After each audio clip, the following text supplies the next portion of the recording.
মুরগি কিনে খাবো কেমন, ভাত খাতে পারি না, তার মুরগি খাবো কেমন। গ্রাম্য পথ পেরিয়ে গাছপালায় ঘেরা জরাজীর্ণ একটি বাড়ি, ভাঙাচোরা মরিচে পড়া টিন আর বাঁশের চটা দিয়ে কোনো রকমে ঠেকিয়ে রাখা হয়েছে ঘরটি। এই ঘরেই সীমাহীন কষ্টে দিন কাটছে বৃদ্ধ আয়ুব আলী মণ্ডল ও খদিজা বেগম দম্পতি। সন্তানরা দেখভাল করেন না, তাই অন্যের সহযোগিতা ছাড়া তাদের মুখে জোটে না এক মুঠো ভাত। ছেঁড়া ময়লাযুক্ত পুরাতন কাপড়ই তাদের লজ্জা নিবারণের একমাত্র সম্বল। তার অবস্থা খুবই খারাপ, খুবই দুর্বিষহ ভাবে সে জীবনযাপন করতেছে। জানা যায় ঝিনাইদহ সদর উপজেলার হরিশঙ্করপুর ইউনিয়নের আর্য নারায়ণপুর গ্রামের বাসিন্দা আয়ুব আলী মণ্ডল ও খদিজা বেগম দম্পতি। পেশায় কৃষক আয়ুব আলী মণ্ডলের রোজগারে চলে সংসার। তাদের 4 মেয়ে ও 2 ছেলের মধ্যে 2 মেয়ের মৃত্যু হয়েছে অনেকদিন আগেই।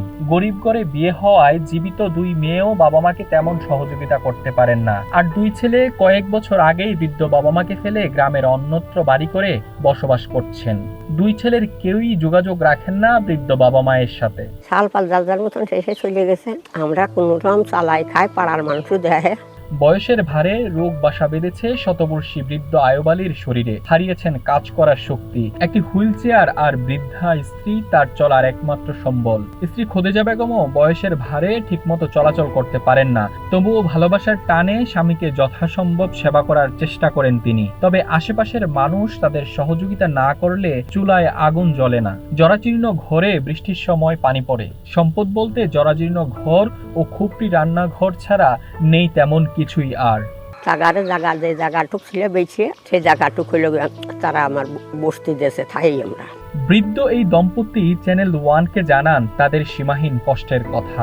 জীবনের শেষ বয়সে এসে বেঁচে থাকতে দুমুঠো ভাতের জন্য চেয়েছেন মানুষের সহযোগিতা। পাড়ার মানুষ যা দেয় তাই খায়, টাকা পয়সা নালি খাবো কি করে। প্রতিবেশীরা বলছেন এই দুজন মানুষের কষ্টের কোনো শেষ নেই। থাকার কষ্ট, খাবারের কষ্ট, পরিদেওয়া কাপড়ের কষ্ট। কারোর সদাই হয়, তাহলে তাদের একটু থাকার ব্যবস্থা করে দেন। তারা ঘর বাড়ি নেই, এই ঝড় বৃষ্টি হলে আমরা নিয়ে যাই, আবার নিয়ে আসি। এই দম্পতিদের জন্য সমাজের বিত্তবান মানুষের সহযোগিতা চাইলেন স্থানীয় সচেতন মহলের মানুষ। কোনো সরকারিভাবে কোনো সাহায্য সহযোগিতা যদি সে পায়, তাহলে আমি এইটার জন্য করি যাতে সাহায্য সহযোগিতা সে পায়। অসহায় এই মানুষ দুজন এখন শুধু তাকিয়ে আছেন সমাজের সহৃদয়বান ব্যক্তিদের দিকে। সামান্য কিছু সাহায্য পেলে হয়তো খেয়ে পরে কাটিয়ে দিতে পারবেন জীবনের শেষ সময়টুকু। Desk report, 1 digital desk.